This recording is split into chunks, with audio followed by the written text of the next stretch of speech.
Bonjour à tous, bienvenue de retour sur la chaîne Reset.info. Voyons comment réparer le Face Unlock en panne sur votre Motorola Razr 60 Plus.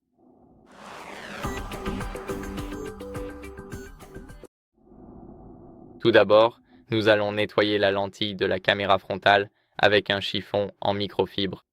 J'ai le chiffon juste ici.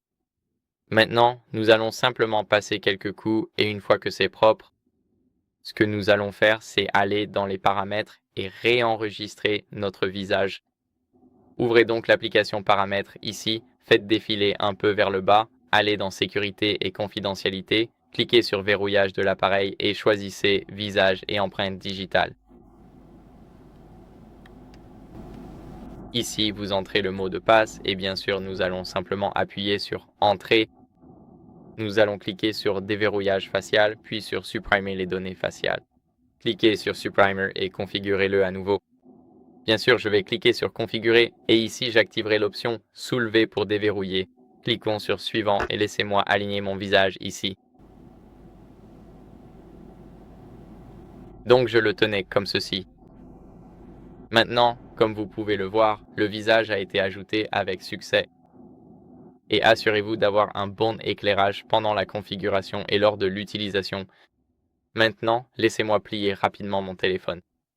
Vous devriez voir les résultats tout en bas. Si c'est déverrouillé par reconnaissance faciale, alors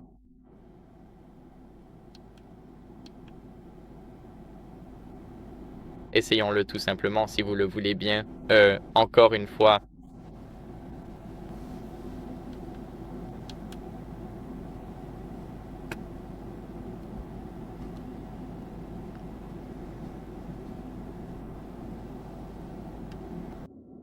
Maintenant, essayons-le maintenant.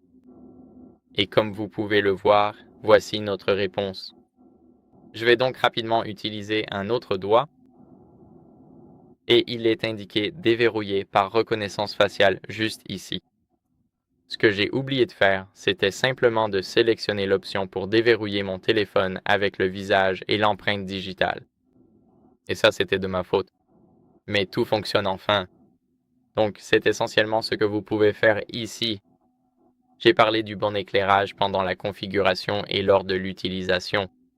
Et en dernier recours, vous pouvez mettre à jour votre logiciel pour corriger d'éventuels problèmes de caméra si vous en avez. Donc, allez dans Mises à jour du système, appuyez sur Rechercher des mises à jour et comme vous pouvez le voir, il initialise tout le processus, il vérifie la dernière version et je suis sur la dernière version.